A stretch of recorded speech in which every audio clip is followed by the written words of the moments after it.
भाग यहाँ से मनहूस कहीं का। जब देखो दुकान के सामने आके खड़ा हो जाता है। वो बच्चा है, आप उसे ऐसे क्यों डांट रहे हैं? आपको मालूम नहीं वो मनहूस है। जन्म लेते ही माँ को खा गया और बाप का तो पता ही नहीं।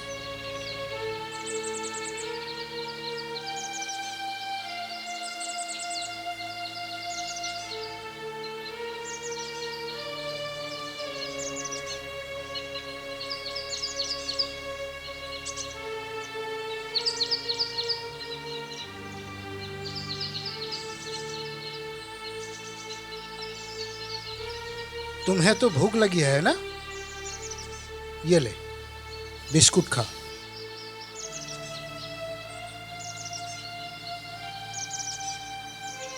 घबरा नहीं, मैं तेरा दोस्त हूँ। ये ले, खा।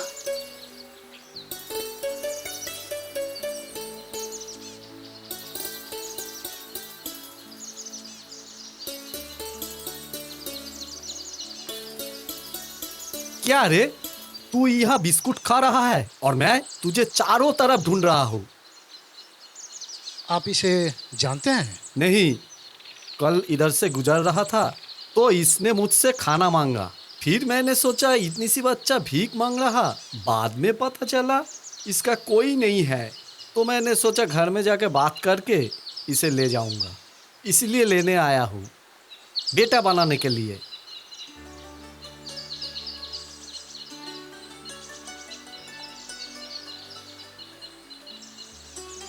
आपको नमन करता हूँ। अभी मैं इसी के बारे में सोच रहा था। सही कहते हैं लोग, जिसका कोई नहीं होता उसका भगवान होता है। क्या आप भी इसे ले जाते? नहीं नहीं जी, मैं बहुत गरीब हूँ। मैं अकेला माँ के साथ रहता हूँ। मेरी इतनी औकात नहीं है इस बच्चे को पालने की। पर आपको देख के मैं निश्चिंत हो गया। आप ले जाइए। चल बेटा, जा बेटा। हाँ।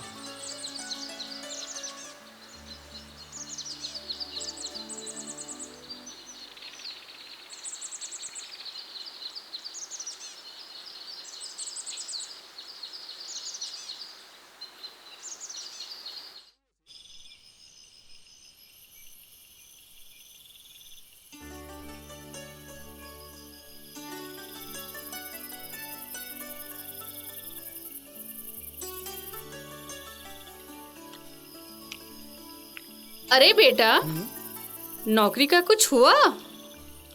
नहीं माँ, मालिक का इरादा कुछ ठीक नहीं लग रहा। सरकार का टैक्स बचाने के लिए शायद मालिक ये कंपनी बंद करके कुछ और सोच रहा होगा। मैं कुछ समझी नहीं। असल में माँ, कंपनी कई सालों से सरकार का टैक्स नहीं दे रही, जो जमा होकर कई करोड़ रुपया हो गया।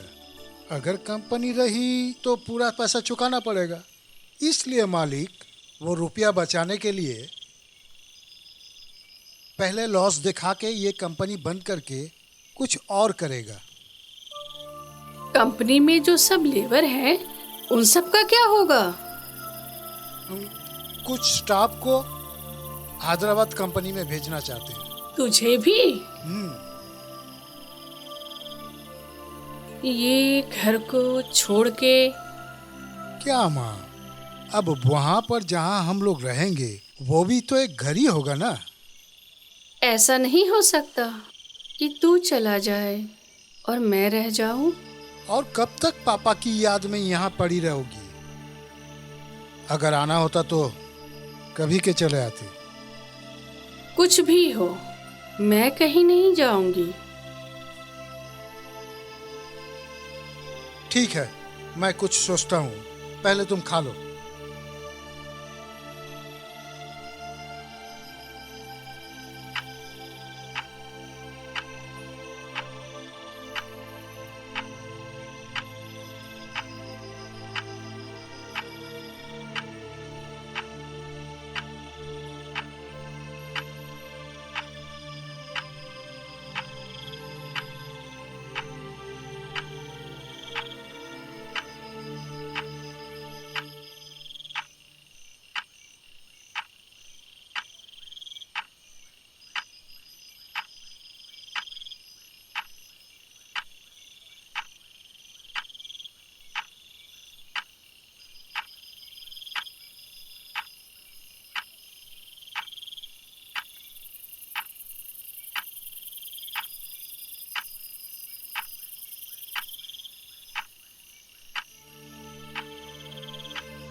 तू अभी तक सोया नहीं? नहीं माँ, मुझे नींद नहीं आ रही है। तू इतना क्यों सोचता है रे? माँ, पापा का नाम क्या है? फिर वही सवाल, मैं नहीं बता सकती। तू समझता क्यों नहीं है? क्यों नहीं बता सकती हो माँ? तुझे कितनी बार कहूँ कि मैंने तेरे पिताजी से वादा किया है। पर मुझे अपने पिताजी का नाम जानना बहुत जरूरी है माँ। बिन बाप के बेटे को ये समाज क्या क्या कहता है वो मैं जानता हूँ। 40 का होने वाला हूँ। इस डर से किसी लड़की से मैंने रिश्ता नहीं जोड़ा कि मुझे अपने बाप का नाम मालूम नहीं। अगर लड़की वालों ने पूछ लिया तो मैं क्या जवाब दूंगा माँ? तुम क्या चाहती हो? मैं जिंदगी भर कुंवारा पड़ा रहा हूँ। मुझे अपने पिता का नाम जानना है माँ, प्लीज। जसबीर चावला। कौन जसबीर चावला? वो अपनी कंपनी के मालिक? क्या कहती हो माँ?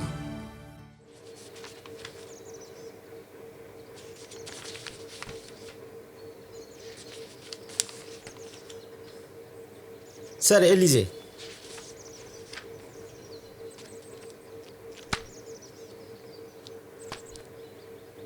सर, गुड़ीहाट साइड से कुमार नाम का एक स्टाफ आया है। वो आपके साथ कुछ बात करना चाहते हैं। कुमार? ओ अच्छा, भेज दो। Okay sir.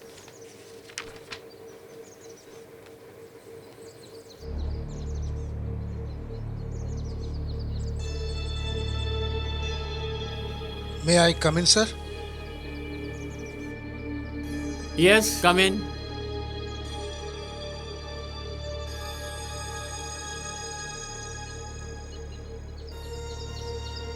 तुम कुमार हो? जी सर।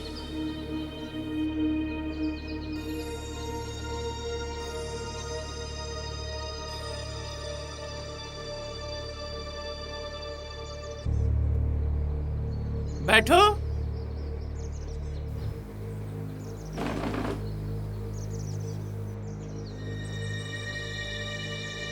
देखो कुमार, किसी भी स्टाफ की नौकरी नहीं जाएगी। हमारे और भी साइट्स हैं, हम अपने सारे स्टाफ को वहां ट्रांसफर कर देंगे। किसी की छटनी नहीं होगी। सर, मैं इसलिए नहीं आया हूँ। तो किस लिए आए हो?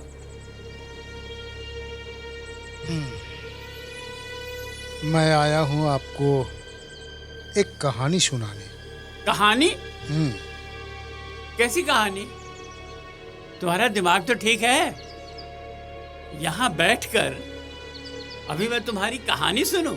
सर, मैं इतना बड़ा गधा तो हूँ नहीं जो आपके वक्त की कीमत मुझे मालूम ना हो। शायद इस कहानी से आप जुड़े हो शायद इस कहानी में आपकी रेपुटेशन का सवाल हो। तुम कहना क्या चाहते हो, जरा खोल के बोलो।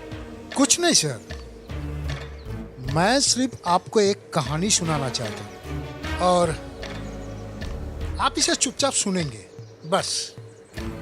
वरना मैं ये कहानी किसी मीडिया को सुना दूँ तो आपकी रेपुटेशन क्या सत्यानाश हो सकता है। तुम मुझे धमकी दे रहे हो? चिल्लाइए मत। मैं यहाँ पर आपका और अपना, हम दोनों का सम्मान बचाने आया हूँ। आज से 40 साल पहले की बात है, जब आप टालीगंज बांग्लो में रहते थे। उस वक्त आपके घर में एक लड़की काम करती थी जिसका नाम है सावित्री, और मैं उस सावित्री का बेटा हूं, यानी कि आपकी नाजायज औलाद। बरसों से माँ आपका इंतजार कर रही है, इस विश्वास के साथ कि एक दिन उसका प्यार जरूर उससे मिलने आएगा। पर मैं समझता हूं कि आप इस बात को भूल ही गए होंगे। आज भी माँ उस घर को छोड़ने के लिए इसलिए तैयार नहीं है कि उसके प्यार ने कहा था अमेरिका से लौटकर एक दिन जरूर मिलने आएंगे।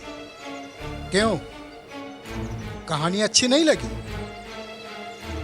अभी आप कहेंगे ये सब झूठ है, हमको फंसाया जा रहा है। अभी आप बहुत कुछ कह सकते हैं, पर मुझे मालूम है मेरी माँ कभी झूठ नहीं बोलती। मुझे आपसे कोई दौलत नहीं चाहिए, ना ही मैं आपसे कुछ मांगने आया हूं। मुझे सिर्फ अपना सरनेम चाहिए, क्योंकि ये मेरा हक है। और हाँ, अगर आप इनकार कर दिए तो मैं साबित कर दूंगा कि मैं आपकी औलाद हूं, और ये साबित करने के लिए मुझे कोई टाइम नहीं लगेगा।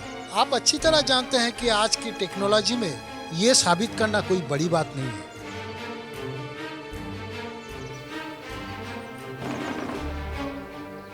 मैं चलता हूं सर। मुझे मालूम है कि आपको थोड़ा सोचने के लिए वक्त चाहिए। उम्मीद करता हूं कि आप जो भी सोचेंगे वो अच्छा ही सोचेंगे, क्योंकि माँ कहती है कि आप इंसान बहुत अच्छे हैं, लेकिन आप बहुत मजबूर हैं। मुझे दुनिया में लाने के लिए आपने माँ का साथ दिया था। कोई और होता तो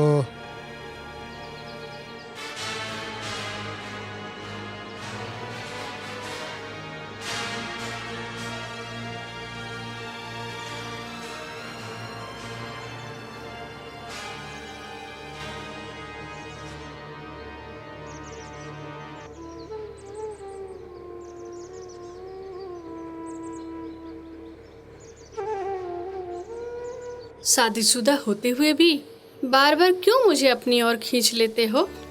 सावित्री, मैं तुमसे प्यार करता हूँ। पर आप जिससे शादी किए हैं वो भी तो लड़की है। हाँ है, अमीर बाप की घमंडी बेटी, अहंकार से भरी हुई। जब देखो हुक्म चलाती रहती है, कभी प्यार से तो बोलती ही नहीं। पर है तो वो आपकी बीवी ही। पर मैं तो तुम्हें मन से अपनी बीवी मानता हूँ। हम दोनों अगर कभी पकड़े गए तो? देखा जाएगा। एक बात बोलूं, मुझे लगता है कि 1 महीने से मैं पेट से हूँ। अगर आपकी नज़र में कोई डॉक्टर हो तो? नहीं सावित्री, अगर तुम पेट से हो तो बच्चा इस दुनिया में आएगा। पर 7 महीने बाद तो आप अमेरिका जा रहे हो। मैं अकेले सब कुछ कैसे संभालूंगी? मैं सारा बंदोबस्त करके जाऊंगा। पैसों की तुम्हें कोई कमी नहीं होगी, और लौटकर मिलने जरूर आऊंगा। और लौटकर मिलने जरूर आऊंगा। सर, हाँ, इसमें ज़रा साइन कर दीजिए। अभी रहने दो, बाद में कर लेंगे। Okay sir. सुनो, ड्राइवर से कहो गाड़ी निकालेगा, मुझे जाना है। ठीक है सर।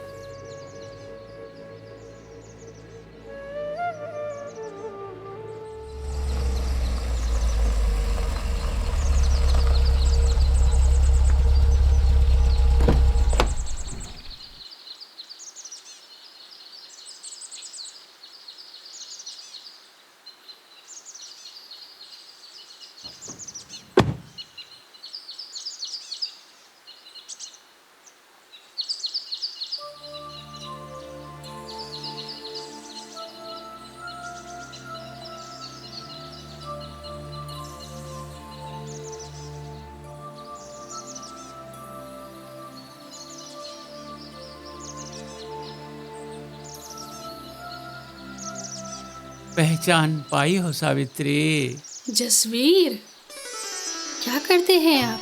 चलिए अंदर चलिए, कोई देखेगा तो क्या सोचेगा? सोचने दो। आज हमारे बेटे ने मुझे तुम्हारे पास आने को मजबूर कर दिया। मैंने तो सोचा था कि तुमने शादी कर ली होगी, क्योंकि अमेरिका से मैं 20 साल बाद लौटा था। अब 20 साल भला कोई लड़की कैसे इंतजार कर सकती है? 20 साल नहीं, 40 साल बोलो। काश अमेरिका से लौटकर तुमसे एक बार मिलने चला आता, पर इतने सालों में तुमने मुझसे मिलने की कोशिश क्यों नहीं की सावित्री? आपके पास जाने की हिम्मत नहीं हुई। आप जो पैसे बैंक में दे गए थे मेरे नाम, लड़के को उसी पैसे से पढ़ाया है। अभी वो आप ही की कंपनी में। हाँ मालूम है, पर उसने शादी की नहीं। मैंने बहुत कहा पर वो माना नहीं। क्यों? आपके इंतजार में। कल ही उसे पता चला कि आप ही उसके पिता हैं। मैं मजबूर थी, बताना ही पड़ा। काश तुमने उसे पहले बता दिया होता। लीजिए, आ गया। आगे बेटे, मुझे माफ कर देना। कोई बात नहीं पिताजी, इंसान की किस्मत में जो कुछ लिखा रहता है, बस जिंदगी में वही सब होता रहता है। इसमें आप और हम क्या कर सकते हैं? तू मेरा बहुत ही लायक और समझदार बेटा है।